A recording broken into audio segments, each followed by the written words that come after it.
Hi friends, ಎಲ್ಲರಿಗೂ ನಮಸ್ಕಾರ. ಸ್ಪರ್ಧಾ ಕರ್ನಾಟಕ ಅಕಾಡೆಮಿ ಶಿವಮೊಗ್ಗಕ್ಕೆ ಪ್ರೀತಿಯ ಸ್ವಾಗತ. ಡಿಯರ್ ಫ್ರೆಂಡ್ಸ್, ನಾನೀಗ ಮುಂಬರುವ ಪೊಲೀಸ್ ಕಾನ್ಸ್ಟೇಬಲ್ ಎಕ್ಸಾಮಿಗೆ 6ನೇ ವಿಡಿಯೋನ ಪೊಲೀಸ್ ಕಾನ್ಸ್ಟೇಬಲ್ ವಿಚಾರಗಳ ಬಗ್ಗೆ ಮಾತಾಡ್ತಾ ಇದ್ದೀನಿ ಇತಿಹಾಸದಲ್ಲಿ. ಇನ್ನು ಯಾರು ನಮ್ಮ ಸ್ಪರ್ಧಾ ಕರ್ನಾಟಕ ಅಕಾಡೆಮಿಗೆ ಸಬ್ಸ್ಕ್ರೈಬ್ ಆಗಿಲ್ಲ ಅವರು ಸಬ್ಸ್ಕ್ರೈಬ್ ಆಗಿ ಅಂತ ಹೇಳ್ತಾ, ಹಾಗೆ ಮುಂದಿನ ಒಂದು ಅಂಶ ಏನು ಅಂದರೆ, ನಮ್ಮ ಸ್ಪರ್ಧಾ ಕರ್ನಾಟಕ ಅಕಾಡೆಮಿಯಲ್ಲಿ ಆಫ್ಲೈನ್ ಮತ್ತು ಆನ್ಲೈನ್ ಕ್ಲಾಸಸ್ಗಳು PSI ಇರ್ಬೋದು, ಪೊಲೀಸ್ ಕಾನ್ಸ್ಟೇಬಲ್ ಇರ್ಬೋದು, KS ಗ್ರೂಪ್ C ಮತ್ತು ಬ್ಯಾಂಕಿಂಗ್ ಹಲವು ಕಾಂಪಿಟೇಟಿವ್ ಎಕ್ಸಾಮಿನೇಷನ್ಗಳಿಗೆ ಆಫ್ಲೈನ್ಗಳು ಮತ್ತು ಆನ್ಲೈನ್ಗಳು ಸ್ಟಾರ್ಟ್ ಆಗಿದ್ದರೆ ಹೆಚ್ಚಿನ ಮಾಹಿತಿಗಾಗಿ ನಮ್ಮ ದೂರವಾಣಿ ಕರೆಗೆ ಕರೆ ಮಾಡ್ಬೋದು. ಹಾಗಾದರೆ ಇದು ನಮ್ಮ ಸಂಸ್ಥೆ ಇತ್ತೀಚಿನ ಸಾಧನೆ. ಹಾಗಾದರೆ ಹೆಚ್ಚು ಎಕ್ಸಾಮಿನಲ್ಲಿ ಬಂದಿರತಕ್ಕಂತಹ ಈ poverty and British rule in India ಅಂತಕ್ಕಂಥ ಕೃತಿ ನೋಡಿ. ಬ್ರಿಟಿಷರ ಕಾಲದಲ್ಲಿ poverty and British rule in India ಅಂತಕ್ಕಂಥದ್ದು ಈ ಭಾರತ ಏನಿದೆ, ಈ ಭಾರತದ ಬಡತನ ಅಂತಕ್ಕಂಥದ್ದು, ಈ ಬಡತನ ಅಂತಕ್ಕಂಥದ್ದು ಮತ್ತು ಈ ಬ್ರಿಟಿಷರ ಒಂದು ನೀತಿ ಅಂತಕ್ಕಂಥದ್ದು ಕನ್ನಡದಲ್ಲಿ. ಹಾಗಾದರೆ ನಿಮಗೆ ಇದಕ್ಕೆ ಆನ್ಸರ್ ತುಂಬ ಸಲ ಬಂದಿರುತ್ತೆ. ಇದ್ರ ಮೇಲೆ ಏನೆಲ್ಲ ಪ್ರಶ್ನೆಗಳು ಹೆಂಗೆ ಬರ್ಬೋದು ಅನ್ನೋದನ್ನು ನಾನು ಮಾತಾಡ್ತಾ ಹೋಗ್ತೀನಿ. ನಿಮಗೆ ದಾದಾಬಾಯಿ ನವರೋಜಿ ಬಗ್ಗೆ ಗೊತ್ತಿದೆ ನೋಡಿ. ದಾದಾಬಾಯಿ ನವರೋಜಿಯನ್ನು ಬ್ಲ್ಯಾಕ್ ಮ್ಯಾನ್ ಅಂತ ಕರಿತೀವಿ, ಹಾಗೆ ಇವ್ರನ್ನ ಗ್ರ್ಯಾಂಡ್ ಓಲ್ಡ್ ಮ್ಯಾನ್ ಅಂತ ಕರಿತೀವಿ ದಾದಾಬಾಯಿ ನವರೋಜಿ ಅವರು. ನೆಕ್ಸ್ಟು ಬ್ರಿಟನ್ನಲ್ಲಿ ಚುನಾವಣೆಗೆ ನಿಂತು ಪ್ರಥಮ ಬಾರಿಗೆ ಗೆದ್ದಂಥ ಭಾರತೀಯ ಒಬ್ಬ ವ್ಯಕ್ತಿ ಯಾರು ಅಂದರೆ ಈ ದಾದಾಬಾಯಿ ನವರೋಜಿ ನೋಡಿ. ಇವರೇನು ಮಾಡ್ತಾರಂದರೆ 1867ರಲ್ಲಿ ಪರ್ ಕ್ಯಾಪಿಟ ಇನ್ಕಮ್ ಅಂತಕ್ಕಂಥದ್ದು ಭಾರತದ ಒಂದು ತಲಾ ವರಮಾನ ಜಸ್ಟು 20 ರೂಪಾಯಿ ಇತ್ತು. ಏಕೆ ಅಂದರೆ ಸಂಪತ್ತಿನ ಸೋರಿಕೆ ಆಗ್ತಾ ಇತ್ತು ಅನ್ನೋದನ್ನು ಬ್ರಿಟಿಷರಿಗೆ ಸಂಪತ್ತು ಹೇಗೆ ಸೋರಿಕೆ ಆಗ್ತಾ ಇತ್ತು ಅಂತಕ್ಕಂಥದ್ದನ್ನು ಇವರು ಹೇಳಿದರು. ಹಾಗೆ ಇವರ ಡ್ರೈನ್ ವೆಲ್ತ್ ಥಿಯರಿ ಏನಿದೆ, ಈ ಡ್ರೈನ್ ವೆಲ್ತ್ ಥಿಯರಿಯೂ ಸಹ ಈ ಒಂದು ಸಂಪತ್ತಿನ ಸೋರಿಕೆ ಸಿದ್ಧಾಂತ ಅಂತಕ್ಕಂಥದ್ದು ಈ ಚಾಪ್ಟರ್ನ ಒಂದು ಭಾಗ. ಸಂಪತ್ತಿನ ಸೋರಿಕೆ ಸಿದ್ಧಾಂತ ನೋಡಿ, ಇಷ್ಟೇ ಸಂಪತ್ತು ಇದರ ಬಗ್ಗೆ ಇತ್ತು ಅನ್ನೋದು ನಿಮಗೆ ಗೊತ್ತಿರಬೇಕು. ಹಾಗಾದರೆ ದಾದಾಬಾಯಿ ನವರೋಜಿ ಅವರಿಗೆ ಸಂಬಂಧಿಸಿದಂತೆ ಇವರು ಇಂಡಿಯನ್ ನ್ಯಾಷನಲ್ ಕಾಂಗ್ರೆಸ್ ಏನಿದೆ, ಇಂಡಿಯನ್ ನ್ಯಾಷನಲ್ ಕಾಂಗ್ರೆಸ್ಸಿನಲ್ಲಿ 3 ಬಾರಿ ಅಧ್ಯಕ್ಷರಾಗ್ತಾರೆ ಅಂತಕ್ಕಂಥದ್ದು ಗೊತ್ತಿರಬೇಕು. ಹಾಗೆ ಈ 1901ರಲ್ಲಿ ಈ ಪಾವರ್ಟಿ ಆ್ಯಂಡ್ ಬ್ರಿಟಿಷ್ ರೂಲ್ ಅಂತಕ್ಕಂಥ ಪುಸ್ತಕ ಪಬ್ಲಿಷ್ ಆಗುತ್ತೆ ಅಂತಕ್ಕಂಥದ್ದು ಪ್ರಕಟ ಆಗುತ್ತೆ.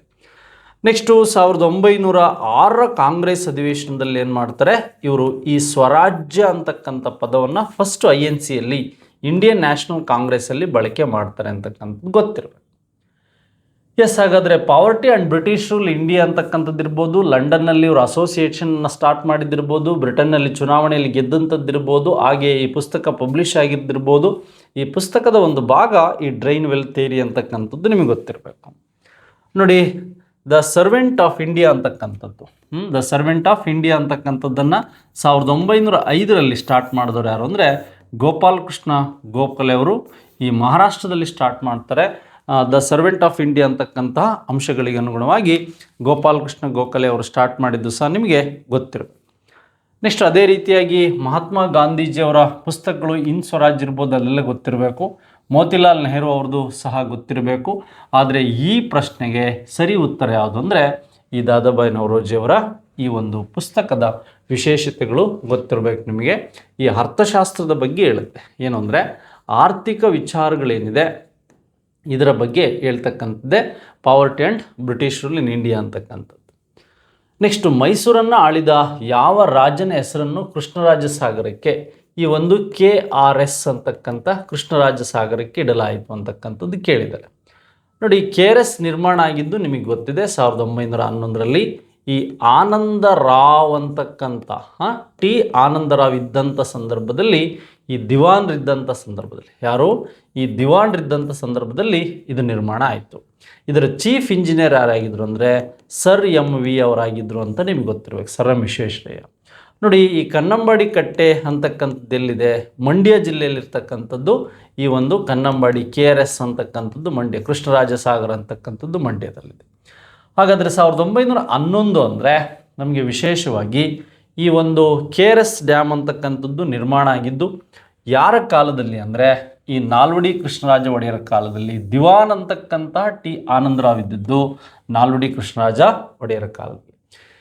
ಹಾಗಾದರೆ ಈ KRS ನಿರ್ಮಾಣಕ್ಕೆ ಆಗಿನ ಕಾಲದಲ್ಲೇ 6 ಕೋಟಿ ಹಣ ಖರ್ಚಾಗಿತ್ತು ಅಂತಕ್ಕಂಥದ್ದು ನಿಮಗೆ ಗೊತ್ತಿರಬೇಕು KRS ನಿರ್ಮಾಣಕ್ಕೆ. ಅದಷ್ಟೇ ಅಲ್ಲದೆ ಈ KRS ಅಂತಕ್ಕಂತಹ ಡ್ಯಾಮ್ ನಿರ್ಮಾಣಕ್ಕೆ ಎಷ್ಟೆಲ್ಲ ಸೌಲಭ್ಯಗಳು ಮತ್ತು ಅದಕ್ಕೆ ಬೇಕಾದಂಥ ಅಂಶಗಳು ಮತ್ತು ಅದಾದಮೇಲೆ ಏನು ಡೆವಲಪ್ ಆಯಿತು. ಈಗ ಇರ್ವಿನ್ ನಾಲೆ ಅಂತಕ್ಕಂಥದ್ದು ಸರ್ ಮೀರ್ ಜಿಸ್ಮಾಯಿಲ್ ಕಾಲದಲ್ಲಿ ಸ್ಟಾರ್ಟ್ ಆಯಿತು. ನೆಕ್ಸ್ಟ್ ಇರ್ವಿನ್ ಆದಮೇಲೆ ಅಲ್ಲಿ KRS ಬೃಂದಾವನವನ್ನು ನಿರ್ಮಾಣ ಮಾಡಿದ್ದು ಸರ್ ಮೀರ್ ಜಿಸ್ಮಾಯಿಲ್ ಅಂತಕ್ಕಂಥದ್ದು ಗೊತ್ತಿರಬೇಕು.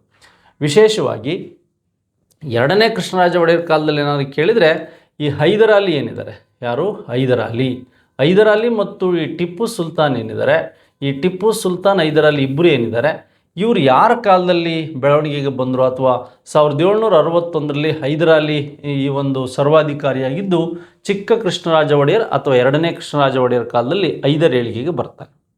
ಹಾಗಾದರೆ ನಮಗೆ 2ನೇ ಮತ್ತು 4ನೇ ಕೃಷ್ಣರಾಜ ಒಡೆಯರ್ ಬಗ್ಗೆ ಗೊತ್ತಾಯಿತು. ಮುಮ್ಮಡಿ ಕೃಷ್ಣರಾಜ ಒಡೆಯರ್ 1931ರಲ್ಲಿ ನಗರದಂಗೆಯ ಮೂಲಕ ಏನು ಮಾಡ್ತಾರೆ, ಅಧಿಕಾರವನ್ನು ಕಳೆದುಕೊಳ್ತಾರೆ. ಎಸ್, ಹಾಗಾದರೆ ಇದಾದಮೇಲೆ ಮತ್ತೆ ನಮಗೆ ವಿಶೇಷವಾಗಿ ಕೇಳ್ಬೋದಂಥ ಪ್ರಶ್ನೆ ಅಂದರೆ ಹರ್ಷವರ್ಧನ. ವರ್ಧನ ಡೈನೆಸ್ಟಿಯಲ್ಲಿ ಬಂದಂಥ ಆಳ್ವಿಕೆ ಆರಂಭದ ಇತಿಹಾಸದ ಪ್ರಮುಖ ಆರಂಭಿಕವಾಗಿರುವ ಹರ್ಷಚರಿತ ಕರ್ತೃ ಯಾರು ಅಂತ ನೋಡಿ. ಹರ್ಷವರ್ಧನ ಆಳ್ವಿಕೆಯ ಕಾಲದಲ್ಲಿ ಹರ್ಷಚರಿತ ಅಂತಕ್ಕಂಥ ಒಂದು ಸಂಸ್ಕೃತದ ಯಾವುದು ಈ ಒಂದು ಸಂಸ್ಕೃತದ ಕೃತಿಯನ್ನು ಬರೆದಂಥವ್ರು ಯಾರು ಅಂತಕ್ಕಂಥದ್ದು ನಿಮಗೆ ಕೇಳಿದರೆ ಬಾಣಭಟ್ಟ ಅಂತಕ್ಕಂಥದ್ದು ಗೊತ್ತಿರಬೇಕು. ಈ ಒಂದು ಕಾದಂಬರಿ ಅಂತಕ್ಕಂಥದ್ದು ಇರ್ಬೋದು, ಹಾಗೆ ಹರ್ಷ ಚರಿತೆ ಅಂತಕ್ಕಂಥದ್ದು ಇರ್ಬೋದು, ಇವೆರಡೂ ಸಹ ಬಾಣಭಟ್ಟನ ಪ್ರಮುಖ ಕೃತಿಗಳು ಅಂತಕ್ಕಂಥದ್ದು ನಿಮಗೆ ಗೊತ್ತಿರೋ ಬಾಣಭಟ್ಟನ ಪ್ರಮುಖ ಕೃತಿಗಳು ಅಂತಕ್ಕಂಥದ್ದು. ಇನ್ನೊಂದು ಈತನ ಕೃತಿ ಯಾವುದು ಅಂದರೆ ಈ ಒಂದು ಚಂಡಿ ಶತಕ ಅಂತಿದೆ. ಯಾವುದು ಚಂಡಿ ಶತಕ. ಈ ಕಾದಂಬರಿ ಇರ್ಬೋದು, ಚಂಡಿ ಶತಕ ಇರ್ಬೋದು, ಸಂಸ್ಕೃತದಲ್ಲಿ ಈ ಕೃತಿ ಇದೆ, ಬಾಣಭಟ್ಟನು ಅಂತಕ್ಕಂಥದ್ದು ಗೊತ್ತಿರಬೇಕು. ಹರ್ಷವರ್ಧನ ಈ ಮತ್ತು ಏನು ವಿಶೇಷವಾಗಿ ಯಾವ ಅಂಶಗಳ ಬಗ್ಗೆ ONH ಸ್ವಾಗತಿಸಿದ್ದರ ಬಗ್ಗೆ ಮತ್ತು ಆತನಿಗೋಸ್ಕರ ಸಮ್ಮೇಳನಗಳನ್ನು ನಡೆಸಿದ್ದರ ಬಗ್ಗೆ ನಿಮಗೆ ಮಾಹಿತಿ ಗೊತ್ತಿರಬೇಕು.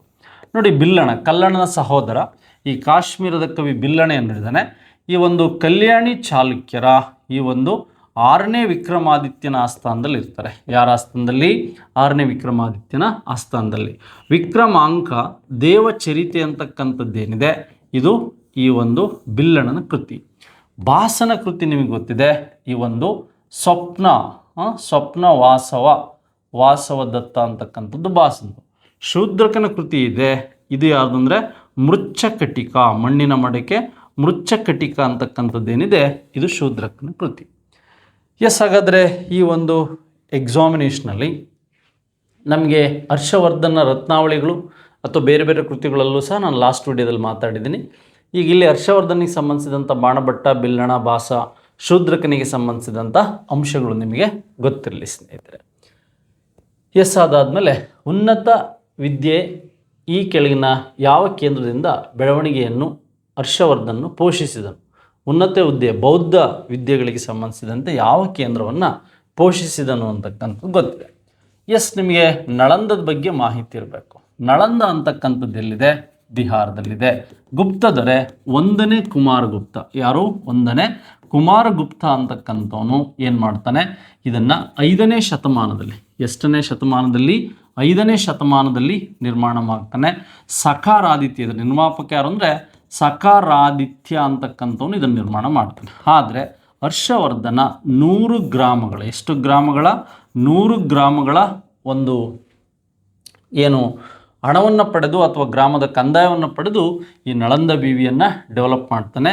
ಇದೊಂದು ಹೆಚ್ಚಾಗಿ ಬೌದ್ಧ ವಿದ್ಯಾ ಕೇಂದ್ರ ಆಗಿತ್ತು ಅಂತಕ್ಕಂಥದ್ದು. ಬಟ್ ಸಂಸ್ಕೃತದಲ್ಲೂ ಸಹ ಇಲ್ಲಿ ವಿದ್ಯಾಭ್ಯಾಸ ನಡೀತಾ ಇತ್ತು, ಪ್ರಾಕೃತ ಸಂಸ್ಕೃತದಲ್ಲಿ. ಈ ಒಂದು ONH ಈ ONH ಏನಿದ್ದಾನೆ, ಈ ONH ಸಹ ಇಲ್ಲಿನ ಸ್ಟೂಡೆಂಟ್ ಅಂತಕ್ಕಂಥದ್ದು ಗೊತ್ತಿರಬೇಕು. ನೆಕ್ಸ್ಟ್, ಹಾಗಾದರೆ ಈ ವಿಕ್ರಮಶಿಲಾ ಯೂನಿವರ್ಸಿಟಿ ಸಹ ಬಿಹಾರದಲ್ಲಿದೆ. ಈ ಧರ್ಮಪಾಲ ಯಾರು ಅಂದರೆ ಈ ಧರ್ಮಪಾಲ ಅಂತಕ್ಕಂಥವನು ಇದನ್ನು ನಿರ್ಮಾಣ ಮಾಡ್ತಾನೆ. ಇದು 8 ಮತ್ತು 9ನೇ ಶತಮಾನದಲ್ಲಿ ಆಗುತ್ತೆ. ತಕ್ಷಶಿಲೆ ಏನಿದೆ, ಇದು ಪಾಕಿಸ್ತಾನದಲ್ಲಿದೆ, ಗಾಂಧಾರ. ಇದನ್ನು ತಕ್ಷ ಅಂತಕ್ಕಂಥವನು ಯಾರು ಅಂದರೆ ಈ ರಾಮನ ಅಣ್ಣ ಭರತ್ ಇದನ್ನಲ್ಲ, ಭರತನ ಮಗ ತಕ್ಷನ ನೆನಪಿಗಾಗಿ ತಕ್ಷಶಿಲವನ್ನು ಕಟ್ಟಿಸಿದ್ರು ಅಂತ ಹೇಳ್ತಾರೆ. ಇದು ವಿಶ್ವದ ಮೊದಲ ಪ್ರಾಚೀನ ವಿವಿ ಅಂತಲೂ ಕರೀತಾರೆ, ವಿಶ್ವವಿದ್ಯಾನಿಲಯ ಅಂತ ಕರೀತಾರೆ. ಇದು ಕ್ರಿಸ್ತ ಪೂರ್ವದಲ್ಲಿ, ಸಾಮಾನ್ಯ ಶಕ ಪೂರ್ವದಲ್ಲಿ 5-6ರಲ್ಲಿ ನಿರ್ಮಾಣ ಆಯಿತು ಅಂತ ಹೇಳ್ತಾರೆ. ಉಜ್ಜಯಿನಿ ಮಧ್ಯಪ್ರದೇಶದಲ್ಲಿದೆ. ಇದೊಂದು ವಿದ್ಯಾ ಕೇಂದ್ರ ಅಂತಕ್ಕಂಥದ್ದು ಗೊತ್ತಿರಬೇಕು. ಇದಕ್ಕೊಂದು ಸಹ ಎಜುಕೇಷನ್ ಸೆಂಟರ್ ಅಂತಕ್ಕಂಥದ್ದು ನಿಮಗೆ ಗೊತ್ತಿರಬೇಕು. ಹಾಗಾದರೆ ನಮಗೆ ವಿಕ್ರಮಶಿಲಾ, ನಳಂದ, ತಕ್ಷಶಿಲಾ ಮತ್ತು ಉಜ್ಜಯಿನಿಗೆ ಸಂಬಂಧಿಸಿದಂತೆ ಗೊತ್ತಿರಬೇಕು. ಈ ತಕ್ಷಶಿಲೆಯ ಸ್ಟೂಡೆಂಟೇ ಕೌಟಿಲ್ಯ ಅಂತಕ್ಕಂಥದ್ದು ನಿಮಗೆ ಗೊತ್ತಿರಬೇಕು. ಕೌಟಿಲ್ಯ ಅಂತ ಅಂದರೆ ಪ್ರಪಂಚದ ಮೊದಲ ವಿಶ್ವವಿದ್ಯಾನಿಲಯ ಅಂತ ಸಹ ಕರೀತಾರೆ ಅದಕ್ಕೆ. ಹಾಗಾಗಿ ಇದನ್ನು ಯಾರ ಕಾಲದಲ್ಲಿ ನಿರ್ಮಾಣ ಆಯಿತು ಅಂತಕ್ಕಂಥದ್ದು ಸಹ ನಿಮಗೆ ಗೊತ್ತಿರಬೇಕು ಅಂತಕ್ಕಂಥ.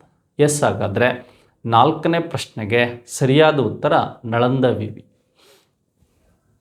ನೆಕ್ಸ್ಟ್, ಬಾಲಬಂಧು ಸಮಾಜವನ್ನು ಸಂಘಟಿಸಿದವರು. ನೋಡಿ, ಇಲ್ಲಿ ಕೃಷ್ಣರಾವ್ ಹಳದಿಪುರಕರ್ ಹಳದಿಪುರಕರ್ ಅಂತಕ್ಕಂಥದ್ದೇ, SN ಹಡೀಕರ್ ಇದೆ, ಗಿರಿಭಟ್ ನರಸಿಂಹಾಚಾರ್ಯ ಇದೆ, ಹಾಗೆ ನಿಮಗೆ M ವೆಂಕಟರಮಣಯ್ಯ ಇದೆ. ಎಸ್, ಈಗ ನಮಗೆ ಆರ್ಯ ಬಾಲಬಂಧು ಬಗ್ಗೆ ಕೇಳಿದರೆ, ಆದರೆ ಬಾಲಬಂಧು ಬಗ್ಗೆ ಕೇಳಿಲ್ಲ, ಆರ್ಯಬಂಧು ಸಮಾಜದ ಬಗ್ಗೆ ಕೇಳಿದಿಲ್ಲ. ಆದರೆ ವಿಶೇಷವಾಗಿ ಈ ಒಂದು ಬಾಲಬಂಧು ಕೃಷ್ಣರಾವ್ ಹಳದಿಪುರ್ ಕರ್ನಾಟಕದವ್ರು ಏನು ಮಾಡ್ತಾರೆ, 1906 ಮತ್ತು 7ರಲ್ಲಿ ಈ ಸಂಸ್ಥೆಯನ್ನು ಸ್ಟಾರ್ಟ್ ಮಾಡ್ತಾರೆ ಅಂತಕ್ಕಂಥದ್ದು ಗೊತ್ತಿರಬೇಕು.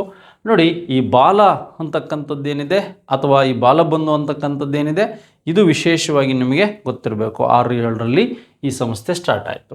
ನಿಮ್ಗೆ NS ಹರ್ಡೇಕರ್ ಅಂದ್ರೆ ಗೊತ್ತಿದೆ. 1923ನಲ್ಲಿ ಹುಬ್ಬಳ್ಳಿಯಲ್ಲಿ ಏನು ಮಾಡ್ತಾರೆ, ಇವರು ಈ ಒಂದು ಹಿಂದೂಸ್ತಾನ್ ಸೇವಾದಳವನ್ನು ಸ್ಟಾರ್ಟ್ ಮಾಡ್ತಾರೆ. ಹಾಗಾಗಿ ಬಾಲಬಂಧು ಸಮಾಜ, ನಿಮಗೆ ಆರ್ಯ ಸೊಸೈಟಿ ಬಗ್ಗೆ ಮಾತಾಡಿದ್ದೀವಿ, ನೆಕ್ಸ್ಟ್ ನಿಮಗೆ ರಾಮಕೃಷ್ಣದ ಬಗ್ಗೆ ಮಾತಾಡಿದ್ವಿ, ನೆಕ್ಸ್ಟ್ ಈಗ ಥಿಯೋಸಾಫಿಕಲ್ ಸೊಸೈಟಿ ಇರ್ಬೋದು, ಸತ್ಯಶೋಧಕ್ಕೆ ಇರ್ಬೋದು, ಇವೆಲ್ಲ ಸಹ ಸಿಗ್ತಾ ಹೋಗುತ್ತೆ. ಬಟ್ ಇದು ಸಹ ಅದೇ ರೀತಿಯಾಗಿ ನೀವು ಇದನ್ನು ನೆನ್ಪಿಟ್ಕೋಬೇಕು. ನೆಕ್ಸ್ಟ್ ಅದಾದಮೇಲೆ ಹರಪ್ಪ ನಾಗರಿಕತೆಯ ವ್ಯಾಪ್ತಿಯಲ್ಲಿ ಈ ಕೆಳಗಿನ ಯಾವ ಪ್ರದೇಶಗಳು ಸೇರಿದ್ದವು? ನೋಡಿ, ಹರಪ್ಪ ಸಿವಿಲೈಸೇಷನ್ ಅಂದ ತಕ್ಷಣ ನಮಗೆ ಅದು 3 ದೇಶಗಳಲ್ಲಿ ಬರುತ್ತೆ. ಈ ಒಂದು ಪಾಕಿಸ್ತಾನ ಇರ್ಬೋದು, ಹಾಗೆ ಇಂಡಿಯಾ ಇರ್ಬೋದು, ಹಾಗೆ ಅಫ್ಘಾನಿಸ್ತಾನ ಇರ್ಬೋದು, ಬಲೂಚಿಸ್ತಾನದ ಕೆಲವು ಭಾಗಗಳಲ್ಲಿ ಬರುತ್ತೆ. ಇಂಡಿಯಾದಲ್ಲಿ ಹೆಚ್ಚು ಪ್ರದೇಶಗಳನ್ನು ಇದು ಹೊಂದಿದೆ ಅಥವಾ ನಿವೇಶನ ಸೈಟ್ಗಳನ್ನು ಹೊಂದಿದೆ. ಎಸ್, ಪಂಜಾಬ್, ಸಿಂಧು, ಬಲೂಚಿಸ್ತಾನದಲ್ಲೂ ಇದೆ. ಹರಿಯಾಣ, ಉತ್ತರ ಪ್ರದೇಶ, ಪಶ್ಚಿಮ ಬಂಗಾಳ ಭಾಗಗಳು, ಹಾಗೆ ರಾಜಸ್ಥಾನ್, ಗುಜರಾತ್ ಕೆಳಗಿನ ಆಯ್ಕೆಗಳಿಂದ ಆಯ್ದ ಸರಿ ಉತ್ತರಗಳನ್ನು ಗುರುತಿಸಿ. ಪಶ್ಚಿಮ ಬಂಗಾಳದ ಕೆಲವು ಭಾಗಗಳಲ್ಲೂ ಸಹ ಇದೆ. ಅಂದರೆ 6-7 ರಾಜ್ಯಗಳಲ್ಲೂ ಇದು ಏನಾಗಿದೆ, ವ್ಯಾಪಿಸಿದೆ ಭಾರತದಲ್ಲಿ ಅಂತ ಗೊತ್ತಿರಬೇಕು. ಇವೆಲ್ಲ ಆಯ್ಕೆಗಳು ಸರಿಯಾಗಿದೆ.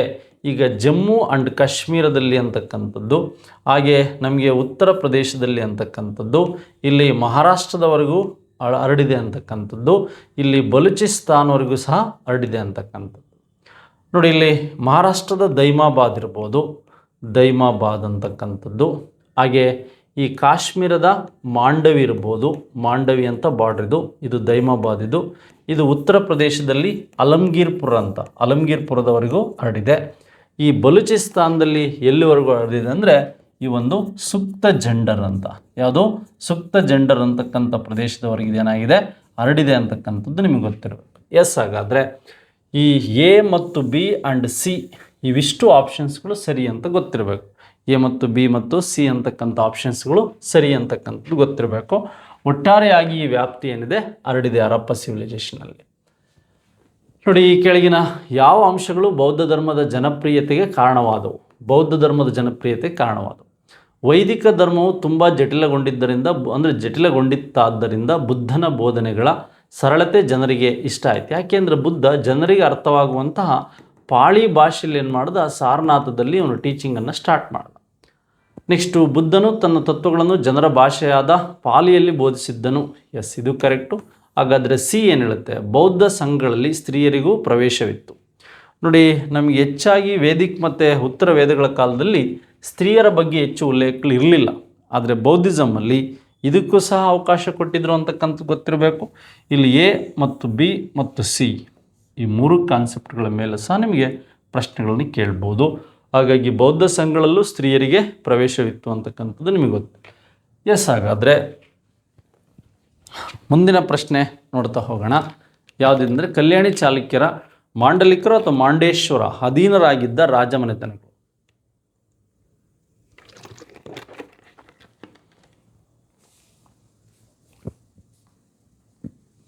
ನೋಡಿ, ಇಲ್ಲಿ ಕಲ್ಯಾಣಿ ಚಾಲುಕ್ಯರ ಮಾಂಡವೇಶ್ವರ ಅಧೀನರಾಗಿದ್ದ ರಾಜಮನೆತನಗಳು ಯಾವುದು? ಹೊಯ್ಸಳ, ಕಾಕತೀಯ, ಪಾಂಡ್ಯರು, ಕಾಕತೀಯ, ಸೆವಣರು, ಹೊಯ್ಸಳರು, ಪಾಂಡ್ಯರು, ಸೆವಣರು ಮತ್ತು ಕಾಕತೀಯರು, ಪಾಂಡ್ಯರು, ಹೊಯ್ಸಳರು, ಸೆವಣರು ಅಂತಕ್ಕಂಥದ್ದು ನಿಮಗೆ ಗೊತ್ತಿರಬೇಕು.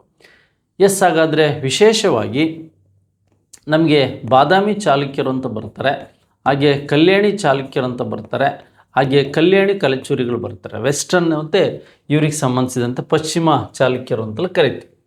ನೋಡಿ, ಕಲ್ಯಾಣಿ ಚಾಲುಕ್ಯರ ಅಧೀನದಲ್ಲಿದ್ದಂಥವರು ಅಂಡರ್ ದಿ ಅಡ್ಮಿನಿಸ್ಟ್ರೇಷನ್ ಅಂದರೆ ಈ ಕಾಕತೀಯರು. ನಿಮಗೆಲ್ಲ ಗೊತ್ತಿದೆ, ಆಂಧ್ರ ಪ್ರದೇಶದ ಈ ಒಂದು ವಾರಂಗಲ್ ಏನಿದೆ, ಈ ವಾರಂಗಲ್ಲಿನ ಕಾಕತೀಯರು.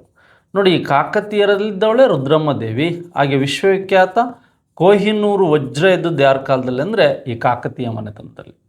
ನೆಕ್ಸ್ಟು ಈ ಯಾದವ ಜನಾಂಗಕ್ಕೆ ಸೇರಿದಂತಹ ಈ ಮಹಾರಾಷ್ಟ್ರದ ಈ ಒಂದು ಸೆವಣರೇನಿದ್ದಾರೆ, ಇವ್ರ ಬಗ್ಗೆನೂ ಸಹ ಸಾಮಂತರಾಗಿ. ನೆಕ್ಸ್ಟ್ ನಿಮಗೆ ಗೊತ್ತಿದೆ, ಹೊಯ್ಸಳರ ಆಡಳಿತ ಮೊದಲು ಇವರು ಆರಂಭದಲ್ಲಿದ್ದರು. ವಿಷ್ಣುವರ್ಧನ ಆದಮೇಲೆ ಬಂದಂತಹ ಎರಡನೇ ವೀರಬಲ್ಲಾಳ ಏನಿದ್ದಾನೆ, ಇವನು ಹೊಯ್ಸಳರ ಮೊದಲ ಸ್ವತಂತ್ರ ದೊರೆ ಅಂತ ಗೊತ್ತಿರಬೇಕು. ಹಾಗಾದರೆ ಈ ಕಾಕತೀಯ, ಸೆವಣ ಮತ್ತು ಹೊಯ್ಸಳ ಏನಿದೆ, ಈ ಮೂರು ಮನೆತನಗಳೇನಿದೆ, ಈ ಮೂರು ಮನೆತನಗಳು ನಮಗೆ ವಿಶೇಷವಾಗಿ ಅಧೀನ ಅಥವಾ ಮಾಂಡಲಿಕ ಅವರ ಅಂಡರ್ ದಿ ಅಡ್ಮಿನಿಸ್ಟ್ರೇಷನಲ್ಲಿ ಇದ್ದಂಥ ಮನೆತನಗಳು ಅಂತ ನಿಮಗೆ ಗೊತ್ತಿರಬೇಕು. ಎಸ್, ಹಾಗಾದ್ರೆ ನಮಗೆ ಇಷ್ಟು ಕಾನ್ಸೆಪ್ಟ್ ಮೇಲೆ ಈಗ ಆನ್ಸರ್ ಗೊತ್ತಾಯಿತು. ರೈಟ್ ಆನ್ಸರ್ ಆಪ್ಷನ್ ಬಿ ಅಂತ ಗೊತ್ತಾಯಿತು. ಅಸಹಕಾರ ಚಳವಳಿಗೆ ಸಂಬಂಧಿಸಿದಂತೆ ಕೆಳಗಿನ ಯಾವ ಹೇಳಿಕೆಗಳು ಸರಿಯಾಗಿವೆ ಅಂತ ನೋಡಿ. ನಿಮಗೆ ಮೊದಲ ಸೋಪಾನ ನಾನ್ ಕೋಆಪರೇಷನ್ ಮೂಮೆಂಟ್ ಅಂದರೆ 1920ರಲ್ಲಿ ಮೊದಲ ಸೋಪಾನ ಅಂತ ಕರಿತೀವಿ. ನೋಡಿ, ಅಸಹಕಾರ ಚಳವಳಿ ಅಂತಕ್ಕಂಥದ್ದು ಚಳವಳಿಯು ಭೌಗೋಳಿಕ ವಿಸ್ತಾರ ರಾಷ್ಟ್ರ ವ್ಯಾಪ್ತಿಯಾಗಿತ್ತು. ಅಂದರೆ ಇಡೀ ಭಾರತದಾದ್ಯಂತ ಭಾರತ ಸ್ವತಂತ್ರಕ್ಕೆ ಮೊದಲ ಸೋಪಾನ ಇದಾಗಿತ್ತು. ಹಾಗೆ 1930ರ ಈ ಸಿವಿಲ್ ಡಿಸೊಬಿಡಿಯೆಂಟ್ ಮೂಮೆಂಟ್ ಎರಡನೇ ಸೋಪಾನ ಆಗಿತ್ತು. 1942ರ ಈ ಒಂದು ಕ್ವಿಟ್ ಇಂಡಿಯಾ ಮೂಮೆಂಟ್ ಅಂತಕ್ಕಂಥದ್ದು ಮೂರನೇ ಸೋಪಾನ ಆಗಿತ್ತು. ರೈತ ವ್ಯಾಪಿ ಕಾರ್ಮಿಕರು, ಕುಶಲಕರ್ಮಿಗಳು, ವ್ಯಾಪಾರಿಗಳು ಸಹ ಇದರಲ್ಲಿ ಪಾರ್ಟಿಸಿಪೇಷನ್ ಮಾಡಿದರು. ಅದರಲ್ಲಿ ಮುಸ್ಲಿಂ ಭಾಗವಹಿಸುವಿಕೆಯ ಪ್ರಮಾಣ ಅದ್ಭುತವಾಗಿತ್ತು. ನೋಡಿ, ಇವೆಲ್ಲ ಅಂಶಗಳನ್ನು ಸಹ ನಾವಿಲ್ಲಿ ನೋಡ್ತಾ ಹೋಗ್ಬೋದು. ಕ್ವಿಟ್ ಇಂಡಿಯಾ ಚಳವಳಿಗೆ ಬಿಟ್ಟರೆ ಬೇರೆ ಚಳವಳಿಗಳಿಗೆ ಏನಾಗಿತ್ತು ಅಂದರೆ ಮುಸಲ್ಮಾನರು ಸಹ ಭಾಗವಹಿಸಿದ್ದರು. ಕ್ವಿಟ್ ಇಂಡಿಯಾ ಚಳವಳಿಯಲ್ಲಿ ದೂರ ಆಗಿದ್ದರಿಂದ ಮುಸಲ್ಮಾನರು ಏನು ಮಾಡ್ತು, ಡಿವೈಡ್ ಆ್ಯಂಡ್ ಕ್ವಿಟ್ ಜಿನ್ನಾ ಅವ್ರು ಹೋಗಿದ್ದರಿಂದ ಅವರು ಭಾಗವಹಿಸಲಿಲ್ಲ. ನಾನ್ ಕೋಆಪರೇಷನ್ ಮೂಮೆಂಟ್ ಗಾಂಧೀಜಿಯವರ ನೇತೃತ್ವದಲ್ಲಿ ನಡೀತು. ABC 3 ಸರಿಯಾಗಿತ್ತು. ನೋಡಿ, ಈ ಥರ ಸ್ಟೇಟ್ಮೆಂಟ್ ಬಂದಾಗ ನೀವು ಈ 3 ಪ್ರಶ್ನೆಗಳನ್ನು ಸರಿಯಾಗಿ ಓದ್ಕೋಬೇಕು. 3 ಪ್ರಶ್ನೆಗಳನ್ನು ಸರಿಯಾಗಿ ಓದ್ಕೊಂಡು ಏನು ಮಾಡಬೇಕು, ನೀವು ಆನ್ಸರನ್ನು ಮಾಡಬೇಕು. ಇದು 9ನೇ ಪ್ರಶ್ನೆಗೆ ಸರಿಯಾದ ಉತ್ತರ ABC ಅಂತ. ನೆಕ್ಸ್ಟ್, 1930-31ರ ನಾಗರಿಕ ಅಸಹಕಾರ ಚಳವಳಿ ಪರಿಣಾಮವು ಯಾವುದು ಅಥವಾ ಯಾವ್ಯಾವುಗಳು ಅಂತಕ್ಕಂಥದ್ದು ನೋಡಿ. 1930ರಲ್ಲಿ ಈ ಒಂದು ಮಾರ್ಚ್ 12ಕ್ಕೆ ಸ್ಟಾರ್ಟ್ ಆಗುತ್ತೆ. ಈ ಒಂದು ಏಪ್ರಿಲ್ 6ನೇ ತಾರೀಕು ಇದು ಹೊರಟಿದ್ದು ಸಬರಮತಿ, ಮುಟ್ಟಿದಂಥದ್ದು ದಂಡಿ, ಉಪ್ಪನ್ನು ಕೈಗೆತ್ತಿಕೊಂಡು ಕಾನೂನು ಭಂಗ ಚಳವಳಿಯನ್ನು ಸ್ಟಾರ್ಟ್ ಮಾಡಿದರು. ಎಸ್, ಹಾಗಾದರೆ ತೆರಿಗೆ ಪಾವತಿಸಲು ನಿರಾಕರಣೆ ಅಂತ ನೋಡಿ, ಯಾರು ಉಪ್ಪಿನ ಮೇಲಿನ ತೆರಿಗೆ ರೈತರಿಗೆ ಬೇಕು ನಿರಾಕರಣೆ ಆಗಿದ್ದು ನಿಜ. ವಿದೇಶಿ ಬಟ್ಟೆ ಮತ್ತು ಮದ್ಯದ ಬಹಿಷ್ಕಾರ ಪಿಕೆಟಿಂಗ್ ಮಾಡಿದ್ದು ನಿಜ. ಯುವಕರಿಗೆ ವ್ಯಾಪಕ ಹಿಂಸಾಚಾರ ಪ್ರತಿಭಟನೆ ಯುವಕರಿಂದ ನೋಡಿ, ಯಾರು ಮಾಡಲಿಲ್ಲ. ಕಾಲಿನಡಿಗೆಯಲ್ಲಿ ಈ ದಂಡಿ ಉಪ್ಪಿನ ಸತ್ಯಾಗ್ರಹದಲ್ಲಿ ಗಾಂಧೀಜಿಯನ್ನು ಬಿಟ್ಟು 78 ಜನ ಅನುಯಾಯಿಗಳು, ಹಾಗೆ ಕರ್ನಾಟಕದ 18 ವರ್ಷದ ಬಾಲಕ ಮೈಲಾರ ಮಹದೇವಪ್ಪ ಇರ್ಬೋದು, ಇವರೆಲ್ಲ ಪ್ರತಿಭಟನೆಯನ್ನು ನಡೆಸಿದರು ಅಂತಕ್ಕಂಥದ್ದು. ಸರೋಜಿನಿ ನಾಯ್ಡು ಸಹ ಇದ್ದರು ಅಂತಕ್ಕಂಥದ್ದು. ಮಕ್ಕಳ ಚಳವಳಿ ಸಹ ನಡೀತು ಅಂತಕ್ಕಂಥದ್ದು. AB ಮಾತ್ರ ಸರಿಯಾಗಿದೆ. ಈ ಥರ್ಡ್ ಆಪ್ಷನ್ಸ್ ಏನಿದೆ ಇದು ತಪ್ಪಿದೆ. AB ಮಾತ್ರ ಸರಿಯಾಗಿದೆ, ಥರ್ಡ್ ಆಪ್ಷನ್ ಏನಿದೆ ಇದು ತಪ್ಪಾಗಿದೆ ಅಂತಕ್ಕಂಥದ್ದು C ಆಪ್ಷನ್ ನಿಮಗೆ ಗೊತ್ತಿರಬೇಕು.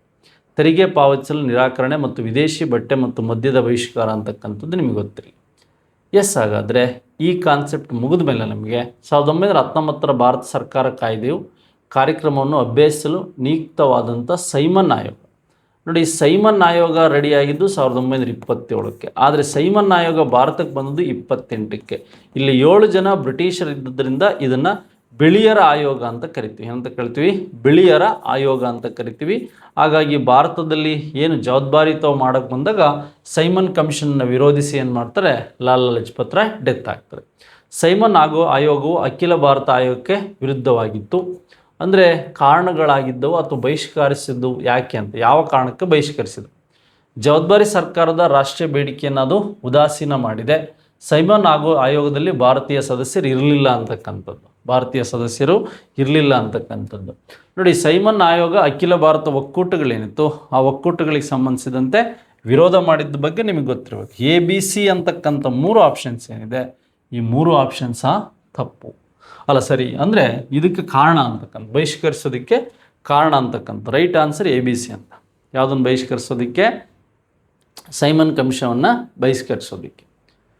ಭಾರತ ವಿಭಜನೆಯ ಕೋರಿಕೆಯನ್ನು ಕ್ಯಾಬಿನೆಟ್ ಆಯೋಗವು ಯಾವ ಕಾರಣಗಳಿಗೆ ತಿರಸ್ಕರಿಸಿತು ಅಂತ. ಭಾರತ ವಿಭಜನೆ ಕೋರಿಕೆಯನ್ನು ಕ್ಯಾಬಿನೆಟ್ ಆಯೋಗ ನೋಡಿ, 1946 ಕ್ಯಾಬಿನೆಟ್ ಬಂತು. 1947 ನಮಗೆ ಈ ಒಂದು ಜುಲೈ 18ನೇ ತಾರೀಕು ಭಾರತ ಸರ್ಕಾರ ಕಾಯ್ದೆ ಬಂತು. ಕೋಮು ಅಲ್ಪಸಂಖ್ಯಾತರ ಸಮಸ್ಯೆಗಳ ಪರಿಹಾರ ವಿಭಜನೆ ಸಾಧ್ಯವಾಗಲಿಲ್ಲ, ರೈಟ್ ಇದೆ.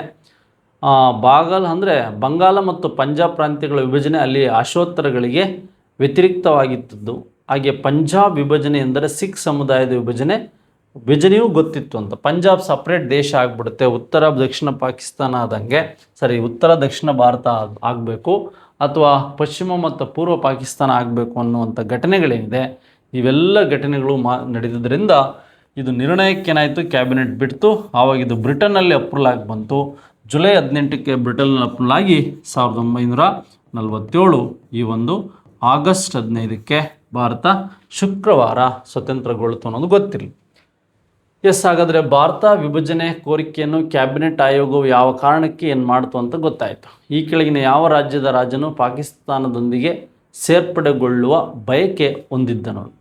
ನೋಡಿಲ್ಲಿ, ಭಾರತ ಸ್ವತಂತ್ರಗೊಳ್ತು ನಿಮಗೆಲ್ಲ ಗೊತ್ತಿದೆ 1947 ಈ ಒಂದು ಆಗಸ್ಟ್ 15. ಈ ಸುಮಾರು 562 ಸಂಸ್ಥಾನಗಳಲ್ಲಿ ಈ 3 ಸಂಸ್ಥಾನಗಳೇನಾಯ್ತು, ಈಗ ಕಾಶ್ಮೀರದಲ್ಲಿ ಮುಸಲ್ಮಾನರಿದ್ದರು, ಅಲ್ಲಿ ಹಿಂದೂ ರಾಜ ಇದ್ದ. ನೋಡಿ, ಕಾಶ್ಮೀರದಲ್ಲಿ ವಿಶೇಷವಾಗಿ ಯಾರಿದ್ರು, ರಾಜ ಹರಿಸಿಂಗ್ ಅಂತಕ್ಕಂಥವನಿದ್ದ. ಈ ರಾಜ ಹರಿಸಿಂಗ್ ಇದ್ದರಿಂದ ಇದು ಭಾರತಕ್ಕೆ ಸೇರಬೇಕು ಪಾಕಿಸ್ತಾನಕ್ಕೆ ಸೇರಬೇಕು ಅಂತ ಗೊಂದಲಕ್ಕೊಳಗಾತು. ಫಸ್ಟ್ ಭಾರತ ಒಕ್ಕೂಟವನ್ನು ಸೇರಿತು. ನೆಕ್ಸ್ಟ್ ಇಲ್ಲಿ ಹೈದರಾಬಾದಲ್ಲಿ ಹಿಂದೂಗಳು ಹೆಚ್ಚಾಗಿದ್ದರು. ಅಲ್ಲಿ ಹೈದರಾಬಾದಿಗೆ ಸಂಬಂಧಿಸಿದಂತೆ ನಿಜಾಮ್ ಅಥವಾ ನವಾಬ್ ಏನಿದ್ದಾರೆ, ಮೀರ್ ಓಸ್ಮಾನ್ ಅಂತಕ್ಕಂಥವ್ನು. ಯಾರು? ಈ ಮೀರ್ ಓಸ್ಮಾನ್. ಈ ಓಸ್ಮಾನ್ ಅಂತಕ್ಕಂಥವನು ಇವನು ತಟಸ್ಥನಾಗಿ ಉಳಿದ್ಬಿಟ್ಟ, ಮುಸಲ್ಮಾನ್ ಆಗಿದ್ದ.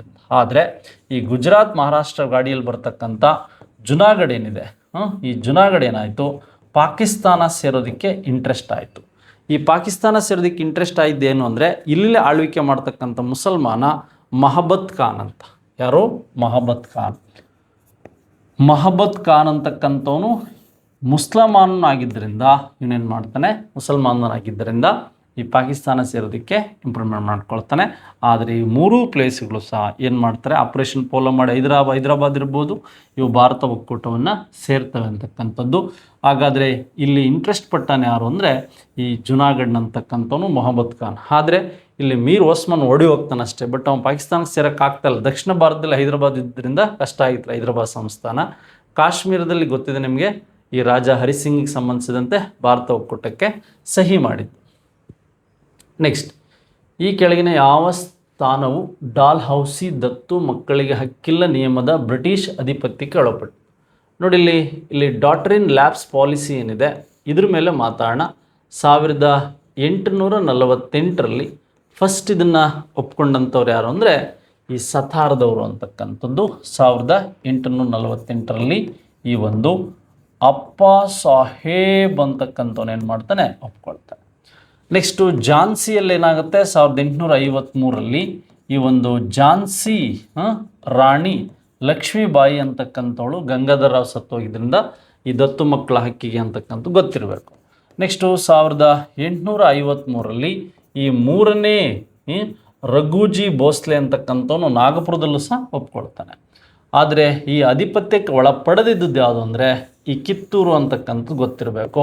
1824ರಲ್ಲೇ ಕಿತ್ತೂರು ದಂಗೆ ಆಗುತ್ತೆ. ನೋಡಿ, ನಮಗೆ ಕಿತ್ತೂರು ಬಗ್ಗೆ ಗೊತ್ತಿರಬೇಕು.